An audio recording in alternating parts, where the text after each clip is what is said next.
राज्यातील शेतकऱ्यांसाठी कर्जमाफी योजना राबविण्याचे आश्वासन दिले होते.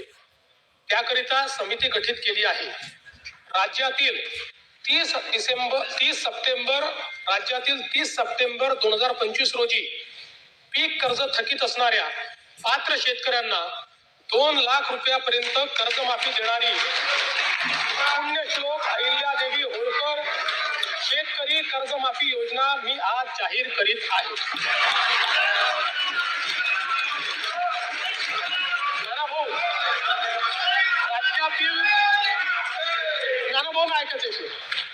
राज्यातील 30 सप्टेंबर 2025 रोजी पीक कर्ज थकीत असणाऱ्या पात्र शेतकऱ्यांना 2 लाख रुपयापर्यंत कर्जमाफी देणारी पुण्यश्लोक अहिल्यादेवी होळकर शेतकरी कर्जमाफी योजना मी आज जाहीर करत आहे.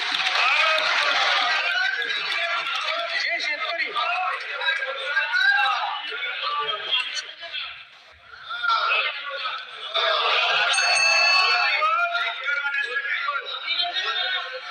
तुम्ही पण जाहीर केलं तर पात्रच म्हणतो, तो पात्रच म्हणावं लागतं, अपात्राला देता येते.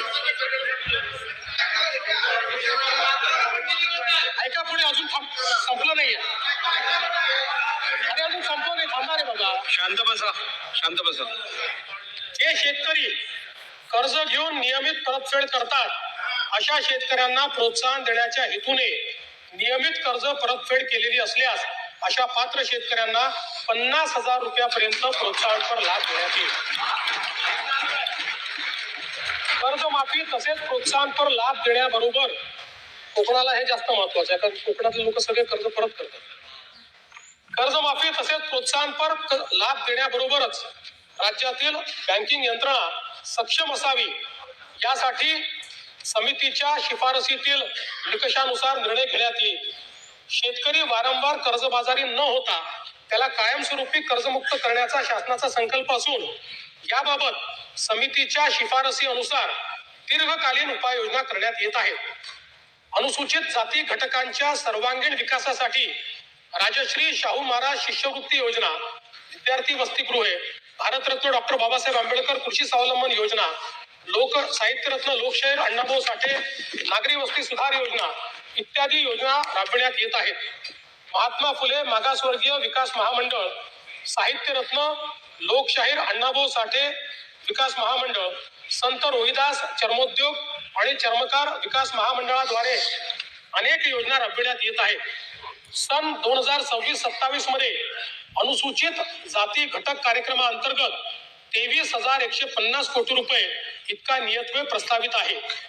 माननीय सर्वोच्च न्यायालयाच्या आदेशानुसार राज्यातील अनुसूचित जातींच्या आरक्षणाचे उपवर्गीकरण करण्याकरिता प्रारूप आराखडा करण्याच्या दृष्टीने समिती गठीत करण्यात आली आहे. समितीचा अहवाल लवकरच अपेक्षित असून शिफारसीनुसार समुचित लाभ देण्याची पुढील आवश्यक कारवाई करण्यात येईल. आदिवासी समाजाच्या सर्वांगीण विकासासाठी राणी दुर्गावती महिला सक्षमीकरण योजना, शबरी आदिवासी वित्त व विकास महामंडळ, डॉक्टर APJ अब्दुल कलाम अमृतहार योजना, नमो आदिवासी स्मार्ट शाळा अभियान, आदर्श आश्रम शाळा, भगवान बिरसा मुंडा जोड रस्ते योजना, ठक्कर बापा आदिवासी विकास योजना तसेच पंडित दीनदयाल उपाध्याय स्वयं योजना आदी कार्यक्रम राबविण्यात येत आहेत. बिरसा मुंडा कृषी क्रांती योजनेत विंधन विहिरी व सौर पंप हा घटक वनक्षेत्रालगतच्या गावातील आदिवासी शेतकऱ्यांना अनुज्ञेय करण्यात आला आहे. कातकरी, कोलाम आणि माळिया या आदिम जमाती तसेच पारधी समाजाच्या सर्वांगीण विकासासाठी विशेष पॅकेजद्वारे निधी राखीव ठेवण्यात येणार आहे. सन 2026-27 मध्ये आदिवासी घटक कार्यक्रमाकरता 21,723 कोटी रुपये इतका नियतव्यय प्रस्तावित आहे. इतर मागासवर्ग, विमुक्त जाती, भटक्या जमाती तसेच विशेष मागास प्रवर्गातील राज्यातील शेतकऱ्यांचा अखेर कर्जमाफीचा प्रश्न सुटला. कर्जमाफी केव्हा होणार अशा प्रतीक्षेत असलेल्या सर्व शेतकऱ्यांसाठी ही मोठी गुड न्यूज आणि मोठी आनंदाची बातमी म्हणावी लागेल, कारण की आता सर्व शेतकरी बांधवांची खूप दिवसाची प्रतीक्षा संपली.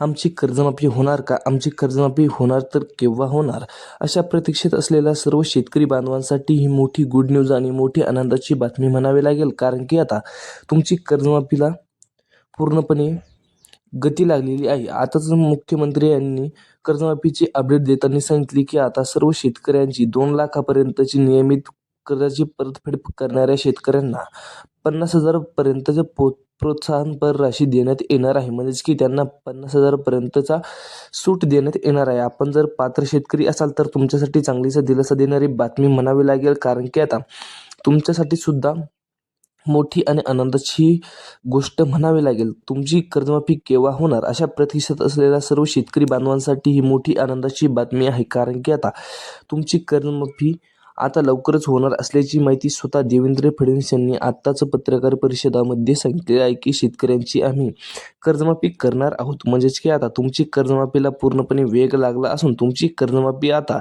लवकरच होणार असल्याची माहिती स्वतः देवेंद्र फडणवीस यांनी दिली आहे. आताच राज्याचा अर्थसंकल्प सादर करत असताना शेतकऱ्यांच्या कर्जमाफीबद्दल मोठी आणि आनंदाची बातमी त्यांनी सांगितली आहे की 2 लाखापर्यंतचं कर्जमाफ आम्ही करणार आहोत. म्हणजेच की शेतकऱ्यांची 2 लाखापर्यंतची कर्जमाफी आम्ही करणार आहोत. त्यामध्ये बघा, जे शेतकरी नियमित कर्जाची परतफेड करतात त्यांना आता 50,000 पर्यंतचं प्रोत्साहनपर राशी देण्यात येणार आहे. म्हणजेच की त्यांना 50,000 पर्यंतची सूट देण्यात येणार असून तुम्हाला चांगलीच मोठी आणि आनंदाची बातमी म्हणावी लागेल, कारण की आता तुम्हाला सुद्धा मोठी खुशखबर आणि मोठी आनंदाची ही बातमी म्हणावी लागेल. तुम्हाला सुद्धा मोठी अपडेट आणि मोठी दिलासा देणारी बातमी म्हणावी लागेल. कर्जमाफीच्या प्रतीक्षेत असलेल्या सर्व शेतकरी बांधवांसाठी ही मोठी आनंदाची आणि दिलासा देणारी बातमी आहे, कारण की आता खूप दिवसाची प्रतीक्षा शेतकऱ्यांची संपलेली आहे की कर्जमाफी केव्हा होणार, कर्जमाफी होणार का. या प्रतीक्षेत असलेल्या सर्व शेतकरी बांधवांसाठी ही मोठी खुशखबर आणि मोठी दिलासा देणारी बातमी म्हणावी लागेल, कारण की आता तुमची सुद्धा कर्जमाफी होणार असल्याची माहिती स्वतः राज्याचे मुख्यमंत्री देवेंद्र फडणवीस यांनी आत्ताच पत्रकार परिषदेमध्ये दिलेली आहे की आम्ही सर्व शेतकरी बांधवांची कर्जमाफी करणार आहोत. म्हणजेच की जे शेतकरी नियमितपणे कर्जफेड करतात त्यांची सर्वांची आम्ही कर्जमाफी करणार असल्याची माहिती स्वतः देवेंद्र फडणवीस यांनी दिलेली आहे. म्हणजेच की आता तुमची कर्जमाफी होणार असल्याची मुख्य ही बातमी आता पसरत आहे. तुमची ही कर्जमाफी होणार आहे, त्यामुळे आता तुम्हाला कसलीच काळजी किंवा चिंता करण्याची गरज नाही. सरकारमार्फत जी कागदपत्रे जमा करण्यास सांगितली आहे ती तुम्हाला जमा करावी लागेल. म्हणजेच की तुम्हाला त्यानंतर आता कर्जमाफी होणार आहे, जेणेकरून तुम्हाला कर्जमाफीबद्दलही मोठा फायदा आणि मोठा आर्थिक दिलासा मिळेल. त्यामुळे आपण जर पात्र शेतकरी असाल तर सरकारने जी कागदपत्रे सांगितलेली आहे ती कागदपत्रे लवकरात लवकर जमा करा, जेणेकरून तुम्हाला सुद्धा कर्जमाफी योजनेचा लाभ घेता येईल. तुम्हाला आजची अपडेट कशी वाटली कमेंटद्वारे नक्की कळवा. जर तुम्हाला कागदपत्रे कोणती लागणार आहे ती आपण येणाऱ्या व्हिडिओमध्ये सांगणार आहोत. त्याकरिता लक्ष देऊन व्हिडिओ बघितल्याबद्दल धन्यवाद. आपल्या यूट्यूब चॅनलला सबस्क्राईब केले नसेल तर सबस्क्राईब करून टाका, जेणेकरून तुम्हाला याबद्दलची महत्त्वपूर्ण अशी अपडेट बघायला मिळेल. भेटत राहत अशाच नवीन. जय हिंद, जय महाराष्ट्र.